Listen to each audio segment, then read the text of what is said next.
ನ್ಯೂಸ್ಗಳನ್ನು ನೀವಿಲ್ಲಿ ನೋಡ್ತಾ ಇದ್ದೀರಾ. DCM DK ಶಿವಕುಮಾರ್ ಅವರು ವೇದಿಕೆ ಮೇಲೆ ಬಂದಿದ್ದಾರೆ. ಇನ್ನೊಂದು ಕಡೆಯಲ್ಲಿ ಲೋಕಸಭೆಯ ವಿರೋಧ ಪಕ್ಷದ ನಾಯಕ ರಾಹುಲ್ ಗಾಂಧಿ, ಪ್ರಿಯಾಂಕಾ ಗಾಂಧಿ ವಾದ್ರಾ, ಇನ್ನುಳಿದಂತೆ AICC ಅಧ್ಯಕ್ಷ ಮಲ್ಲಿಕಾರ್ಜುನ್ ಖರ್ಗೆ, ಹಾಗೆಯೇ ಕೇರಳದ ಕಾಂಗ್ರೆಸ್ನ ಘಟಾನುಘಟಿ ನಾಯಕರು ವೇದಿಕೆಯ ಮೇಲೆ ಉಪಸ್ಥಿತರಿದ್ದಾರೆ. ಇನ್ನೇನು ಕೆಲವೇ ಕ್ಷಣದಲ್ಲಿ 13ನೇ ಮುಖ್ಯಮಂತ್ರಿಯಾಗಿ ಪ್ರಮಾಣ ವಚನವನ್ನು ಸ್ವೀಕಾರ ಮಾಡ್ತಾರೆ VD ಸತೀಶನ್ ಅವರು. ಸವಾಲುಗಳು ಖಂಡಿತವಾಗ್ಲೂ ಕೇರಳದಲ್ಲಿ ಇದ್ದೇ ಇದೆ. ಕಾರಣ ಅಂತೇಳಿದರೆ ಇಷ್ಟು ದಿನಗಳ ಕಾಲ ವಿರೋಧ ಪಕ್ಷದ ನಾಯಕನಾಗಿ VD ಸತೀಶನ್ ಅವರು ಸಮರ್ಥವಾಗಿ ಪಕ್ಷವನ್ನು ಮುನ್ನಡೆಸಿದ್ದಾರೆ. DCM DK ಶಿವಕುಮಾರ್ ಅವರು ವೇದಿಕೆ ಮೇಲಿದ್ದಾರೆ. ಹಾಗೆಯೇ ರಾಜೀವ್ ಚಂದ್ರಶೇಖರ್ ಕೂಡ ಇರುವಂಥದ್ದು ವೇದಿಕೆ ಮೇಲೆ ನೋಡ್ತಾ ಇರ್ಬೋದು.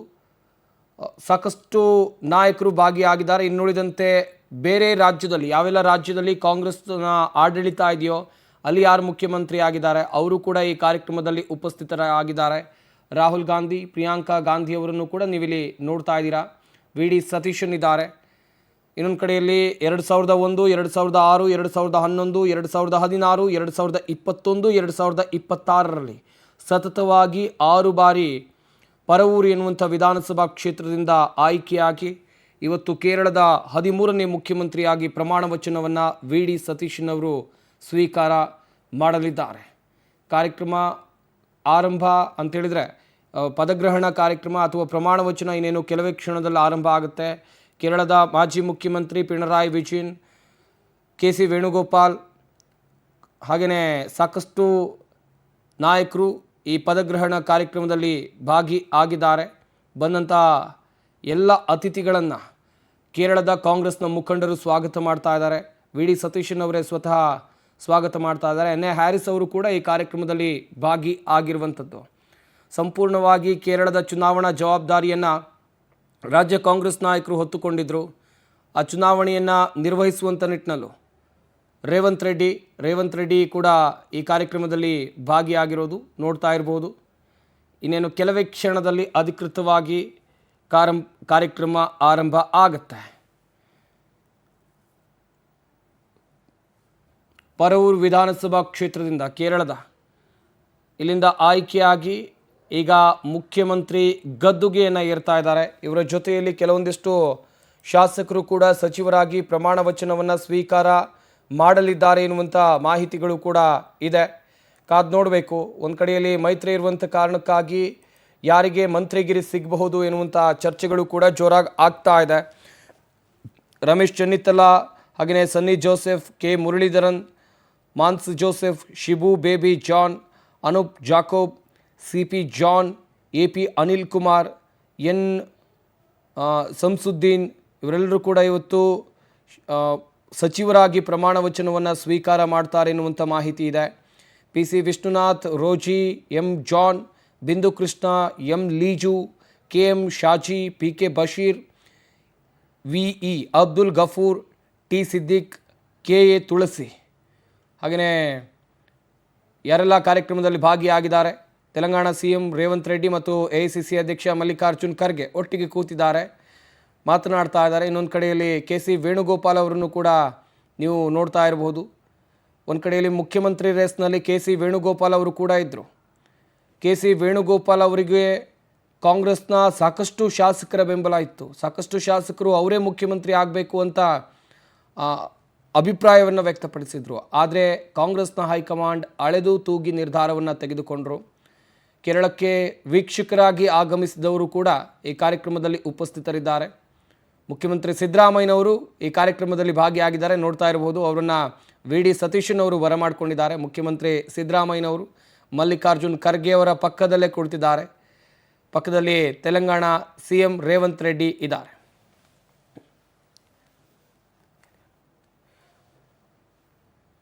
ಮಾಹಿತಿ ಕೊಡ್ತಾರೆ ನಮ್ಮ ದೆಹಲಿ ಪ್ರತಿನಿಧಿ ಸಂತೋಷ್ ಹೊಸಹಳ್ಳಿ, ದೂರವಾಣಿ ಸಂಪರ್ಕದಲ್ಲಿ ಜಾಯ್ನ್ ಆಗ್ತಾ ಇದ್ದಾರೆ. ಸಂತೋಷ್, ಒಂದು ಕಡೆಯಲ್ಲಿ VD ಸತೀಶನ್ ಪ್ರಮಾಣ ವಚನವನ್ನು ಸ್ವೀಕಾರ ಮಾಡ್ತಾರೆ. ಇನ್ನೇನು ಕೆಲವೇ ಕ್ಷಣದಲ್ಲಿ ಇರುವಂಥ ಸವಾಲುಗಳು ಹಾಗೆಯೇ ಕಾರ್ಯಕ್ರಮದಲ್ಲಿ ಯಾರೆಲ್ಲ ಭಾಗಿಯಾಗಿದ್ದಾರೆ? ಸಂಪತ್, ಪ್ರಮುಖವಾಗಿ ಇನ್ನೇನು ಕೆಲವೇ ಕ್ಷಣಗಳಲ್ಲಿ ಕೇರಳದಲ್ಲಿ UDF ಸರ್ಕಾರ ಅಧಿಕೃತವಾಗಿ ರಚನೆಗೊಳ್ಳಲಿದೆ. ಮುಖ್ಯವಾಗಿ VD ಸತೀಶನ್ ಮುಖ್ಯಮಂತ್ರಿಯಾಗಿ ಪದಗ್ರಹಣವನ್ನ ತೆಗೆದುಕೊಳ್ಳಲಿದ್ದಾರೆ. ಅದಾದ ಬಳಿಕ ಅವರ ಜೊತೆ ಸುಮಾರು 21 ಜನ ಶಾಸಕರು ಕೂಡ ಪ್ರಮಾಣವಚನ ತೆಗೆದುಕೊಳ್ಳೋದಕ್ಕೆ ಶಾಸಕರಿಂದ ಸಚಿವರಾಗಿ ಪ್ರಮಾಣವಚನ ತೆಗೆದುಕೊಳ್ಳೋಕೆ ಈಗಲೇ ಸಿದ್ಧತೆಯನ್ನು ಮಾಡಿಕೊಳ್ಳಲಾಗಿದೆ. ತಿರುವನಂತಪುರದ ಕ್ರೀಡಾಂಗಣದಲ್ಲಿ ಆಯೋಜನೆ ಮಾಡಿರುವಂತಹ ಈ ಒಂದು ಕಾರ್ಯಕ್ರಮಕ್ಕೆ ಬಹುತೇಕ ಗಣ್ಯರೆಲ್ಲರೂ ಕೂಡ ಸಾಕ್ಷಿಯಾಗಲಿದ್ದಾರೆ. ಕಾಂಗ್ರೆಸ್ನ ಹಿರಿಯ ನಾಯಕರಾದ ಮಲ್ಲಿಕಾರ್ಜುನ್ ಖರ್ಗೆ, ಮುಖ್ಯವಾಗಿ ರಾಹುಲ್ ಗಾಂಧಿ, ಪ್ರಿಯಾಂಕಾ ವಾದ್ರಾ ಹಾಗೂ ತೆಲಂಗಾಣ ಮುಖ್ಯಮಂತ್ರಿ ರೇವಂತ್ ರೆಡ್ಡಿ ಹಾಗೂ ಕರ್ನಾಟಕದ ಮುಖ್ಯಮಂತ್ರಿ ಸಿದ್ದರಾಮಯ್ಯ, ಡಿ.ಕೆ. ಶಿವಕುಮಾರ್, ಗಣ್ಯರೆಲ್ಲರೂ ಕೂಡ ವೇಣುಗೋಪಾಲ್ ಸೇರಿದಂತೆ ಬಹುತೇಕ ನಾಯಕರೆಲ್ಲರೂ ಕೂಡ ಈ ಒಂದು ಕಾರ್ಯಕ್ರಮದಲ್ಲಿ ಭಾಗಿಯಾಗಲಿದ್ದಾರೆ ಅನ್ನೋಂತ ಇಲ್ಲಿ ಗಮನಿಸಬೇಕಾಗುತ್ತೆ. ಸಹಜವಾಗಿ ಸಾಕಷ್ಟು ಮಹತ್ವಾಕಾಂಕ್ಷೆಯನ್ನು ಹುಟ್ಟುಹಾಕಿದಂತಹ ರಾಜ್ಯ ಕೇರಳವು ಕೂಡ ಒಂದಾಗಿತ್ತು. ಪಂಚರಾಜ್ಯಗಳಲ್ಲಿ ಮುಖ್ಯಮಂತ್ರಿ ಅಭ್ಯರ್ಥಿಯನ್ನು ಯಾರನ್ನಾಗಿ ಆಯ್ಕೆ ಮಾಡಬೇಕು ಅನ್ನೋದ್ರ ಬಗ್ಗೆ ಸಾಕಷ್ಟು ಗೊಂದಲಗಳನ್ನ ಕಾಂಗ್ರೆಸ್ ಆರಂಭದಲ್ಲಿ ಎದುರಿಸಿತ್ತು. ಕೊನೆಗೆ ಅಂತಿಮ ನಿಲುವನ್ನು ತೆಗೆದುಕೊಳ್ಳುವಲ್ಲಿ ಕೂಡ ಈಗ ಇಬ್ಬರು ಹೈಕಮಾಂಡ್ ಮಟ್ಟದ ನಾಯಕರು ಮುಂದಾಗಿದ್ರು. ಕೊನೆಗೆ ವೇಣುಗೋಪಾಲ್ ಅಥವಾ ವಿ ಡಿ ಸತೀಶನ್ ಅಥವಾ ಚೆನ್ನಿತ್ತಲ 3 ಜನರಲ್ಲಿ ಒಬ್ಬರನ್ನ ಆಯ್ಕೆ ಮಾಡೋದಕ್ಕೆ ಮುಂದಾಗಿತ್ತು. ಇನ್ನು ಕೆಲವೇ ಕ್ಷಣಗಳಲ್ಲಿ ವಿ ಡಿ ಸತೀಶನ್ ಕೂಡ ಮುಖ್ಯಮಂತ್ರಿಯಾಗಿ ಪ್ರಮಾಣವಚನವನ್ನ ತೆಗೆದುಕೊಳ್ಳಲಿದ್ದಾರೆ. ಇನ್ನು ಅವರ ಪ್ರತಿಸ್ಪರ್ಧಿಯಾಗಿದ್ದಂತಹ ರಮೇಶ್ ಚೆನ್ನಿತ್ತಲ ಕೂಡ ಈ ಒಂದು ಸಚಿವರಾಗಿ ಪದಗ್ರಹಣಕ್ಕೆ ಸಾಕ್ಷಿಯಾಗಲಿದ್ದಾರೆ ಅನ್ನುವಂಥದ್ದಲ್ಲಿ ಗಮನಿಸಬೇಕಾಗುತ್ತೆ. ಜೊತೆಗೆ ಕಾರ್ಯಕ್ರಮದಲ್ಲಿ ಎಲ್ಲಾ ರೀತಿಯಾದಂತಹ ಭದ್ರತೆಗಳನ್ನ, ಜೊತೆಗೆ ಯಾವುದೇ ರೀತಿಯ ಲೋಪದೋಷಗಳಾಗಬಾರ್ದು ಅನ್ನೋಂತ ಈಗಾಗಲೇ ಮುಂಜಾಗ್ರತಾ ಕ್ರಮಗಳನ್ನು ಕೂಡ ತೆಗೆದುಕೊಳ್ಳುವಲ್ಲಿ ಅಲ್ಲಿರುವಂತಹ ಪೊಲೀಸರು ಮುಂದಾಗಿರುವಂತದ್ದು. ಸಂತೋಷ್, ಇನ್ನೊಂದು ಕಡೆಯಲ್ಲಿ ಮೈತ್ರಿಯಲ್ಲಿ ಅಧಿಕಾರಕ್ಕೆ ಏರ್ತಾ ಇರುವಂತ ಕಾರಣಕ್ಕಾಗಿ ಇಲ್ಲಿ ಸಚಿವ ಸ್ಥಾನದ ವಿಚಾರಕ್ಕೆ ಸಂಬಂಧಪಟ್ಟ ಹಾಗೆ ಕಾಂಗ್ರೆಸ್ನವರು ಎಷ್ಟು ಸಚಿವ ಸ್ಥಾನವನ್ನ ಉಳಿಸ್ಕೊಳ್ಬಹುದು, ಮೈತ್ರಿ ಪಕ್ಷಕ್ಕೆ ಎಷ್ಟು ಕೊಡಬಹುದು, ಈ ಲೆಕ್ಕಾಚಾರದ ಬಗ್ಗೆ ಏನಾದರೂ ಮಾಹಿತಿ ಇದೆಯಾ?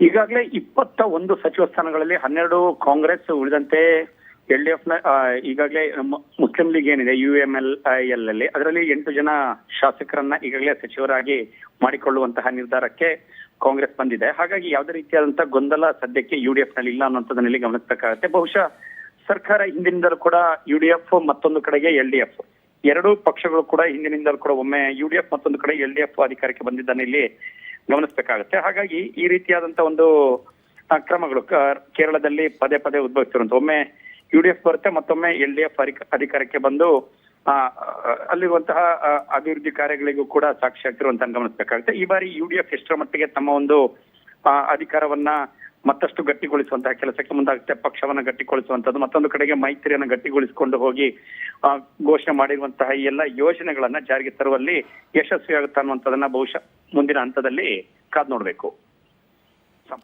ಥ್ಯಾಂಕ್ ಯು ಸಂತೋಷ್ ತಮ್ಮ ಡೀಟೇಲ್ಸ್ಗಾಗಿ. ಕೇರಳ ವಿಧಾನಸಭೆ ಚುನಾವಣೆಯಲ್ಲಿ ಭರ್ಜರಿ ವಿಜಯ ಸಾಧಿಸಿರುವಂಥ ಕಾಂಗ್ರೆಸ್ ನೇತೃತ್ವದ UDF ಮೈತ್ರಿಕೂಟ ಇವತ್ತು ಅಧಿಕಾರಕ್ಕೆ ಏರ್ತಾ ಇದೆ. ಮುಖ್ಯಮಂತ್ರಿಯಾಗಿ ವಿ ಡಿ ಸತೀಶನ್ ಇನ್ನೇನು ಕೆಲವೇ ಕ್ಷಣದಲ್ಲಿ ಪ್ರಮಾಣ ವಚನವನ್ನು ಸ್ವೀಕಾರ ಮಾಡಲಿದ್ದಾರೆ. ರಾಜ್ಯಪಾಲರ ಬರುವಿಕೆಗಾಗಿ ಕಾಯ್ತಾ ಇದ್ದಾರೆ. ಹಾಗೆಯೇ ಇನ್ನೊಂದು ಕಡೆಯಲ್ಲಿ ಕೇರಳದ ಮಾಜಿ ಮುಖ್ಯಮಂತ್ರಿ ಪಿಣರಾಯಿ ವಿಜಯನ್ ಅವರು ಕೂಡ ಬಂದಿದ್ದಾರೆ. ರಾಜ್ಯಪಾಲರ ಆಗಮನ ಆಗಿದೆ. ಇನ್ನೇನು ಕೆಲವೇ ಕ್ಷಣದಲ್ಲಿ ಪ್ರಮಾಣ ವಚನ ಕಾರ್ಯಕ್ರಮ ಕೂಡ ನಡೆಯಲಿದೆ. ಗಣ್ಯಾತಿ ಗಣ್ಯರ ಸಮ್ಮುಖದಲ್ಲಿ ವಿ ಡಿ ಸತೀಶನ್ ಅವರು ಕೇರಳದ 13ನೇ ಮುಖ್ಯಮಂತ್ರಿಯಾಗಿ ಪ್ರಮಾಣ ವಚನವನ್ನು ಸ್ವೀಕಾರ ಮಾಡ್ತಾರೆ. ನಾನಾಗಲೂ ಕೂಡ ಹೇಳ್ತಾ ಇದ್ದೆ, ಸತತವಾಗಿ 6 ಬಾರಿ ಪರವೂರು ವಿಧಾನಸಭಾ ಕ್ಷೇತ್ರದಿಂದ ಭರ್ಜರಿಯಾಗಿ ಜಯಗಳಿಸಿ ಕೇರಳದ ವಿರೋಧ ಪಕ್ಷದ ನಾಯಕನಾಗಿ ಈಗ ಮುಖ್ಯಮಂತ್ರಿಯಾಗಿ ಅಧಿಕಾರವನ್ನು ಸ್ವೀಕಾರ ಮಾಡ್ತಾ ಇದ್ದಾರೆ ವಿ ಡಿ ಸತೀಶನ್. ಹಾಗೆಯೇ ಕೇರಳಂನ ರಾಜ್ಯಪಾಲರು ಕೂಡ ಕಾರ್ಯಕ್ರಮಕ್ಕೆ ಈಗಾಗಲೇ ಆಗಮಿಸಿದ್ದಾರೆ. ಇನ್ನೇನು ಕೆಲವೇ ಕ್ಷಣದಲ್ಲಿ ಪ್ರಮಾಣ ವಚನ ಕಾರ್ಯಕ್ರಮ ಆರಂಭ ಆಗಲಿದೆ.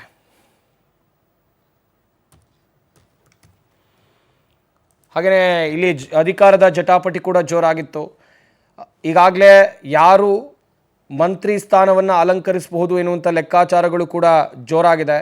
ಯಾಕಂತ ಹೇಳಿದರೆ ಮುಸ್ಲಿಂ ಲೀಗ್ಗೆ 5 ಸ್ಥಾನಗಳನ್ನು ಬಿಟ್ಕೊಡ್ತಾರಾ, ಹೀಗೆ ಅನೇಕ ಪ್ರಶ್ನೆಗಳು ಕೂಡ ಇರುವಂಥದ್ದು. ಕಾಂಗ್ರೆಸ್ನ 12 ಶಾಸಕರು ಸಚಿವರಾಗಿ ಪ್ರಮಾಣ ವಚನವನ್ನು ಸ್ವೀಕರಿಸುವಂಥ ಸಾಧ್ಯತೆ ಇದೆ ಎನ್ನಲಾಗ್ತಾ ಇದೆ. ಅದರ ಜೊತೆಯಲ್ಲಿ 5 ಸ್ಥಾನವನ್ನು ಮುಸ್ಲಿಂ ಲೀಗ್ಗೆ ಬಿಟ್ಟುಕೊಡಲಾಗುತ್ತೆ ಎನ್ನಲಾಗ್ತಾ ಇದೆ. ಯಾಕಂತ ಹೇಳಿದ್ರೆ ಪ್ರಬಲ ಖಾತೆಗಳಿಗೂ ಕೂಡ ಅವರು ಡಿಮ್ಯಾಂಡನ್ನು ಇಟ್ಟಿದ್ದಾರೆ.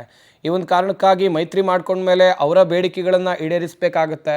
ಕೆಲವೊಂದು ಕಡೆಯಲ್ಲಿ DCM ಇರಬಹುದಾ, ಉಪಮುಖ್ಯಮಂತ್ರಿಯಾಗಿ ಮುಸ್ಲಿಂ ಲೀಗ್ನಿಂದ ಯಾರನ್ನಾದರೂ ಆಯ್ಕೆ ಮಾಡಬಹುದಾ, ಈ ರೀತಿಯಾದಂಥ ಚರ್ಚೆಗಳು ಕೂಡ ಹುಟ್ಕೊಂಡಿವೆ. ಯಾಕಂತ ಹೇಳಿದ್ರೆ ಈಗಾಗಲೇ ಅವರು ಡಿಮ್ಯಾಂಡನ್ನು ಇಟ್ಟಿರುವಂಥ ಕಾರಣಕ್ಕಾಗಿ ಒಂದು ವೇಳೆ ಉಪಮುಖ್ಯಮಂತ್ರಿ ಸ್ಥಾನವನ್ನು ಮೈತ್ರಿ ಪಕ್ಷಕ್ಕೆ ಕೊಡುವಂಥ ಸಾಧ್ಯತೆಗಳು ಇವೆಯಾ, ಹೀಗೆ ಅನೇಕ ಪ್ರಶ್ನೆಗಳು ಕೂಡ ಹುಟ್ಟಿಕೊಳ್ತಾ ಇವೆ.